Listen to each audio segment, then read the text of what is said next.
Cioè io mi vedo così, eh. In quel momento lì veramente ero veramente furioso, proprio veramente arrabbiato.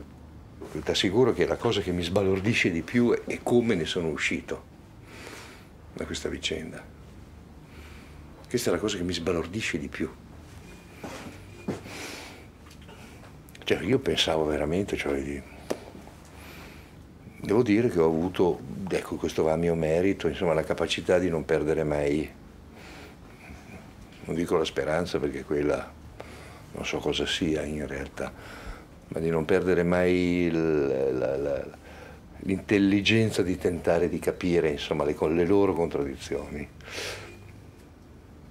Perché guarda, la maniera in cui mi hanno trattato è stata proprio essere usciti in piedi, capisci, con tutta la mia dignità, di fronte a tutti quelli che mi hanno accusato di tradimento, a tutti quelli che mi hanno accusato di dissociazione.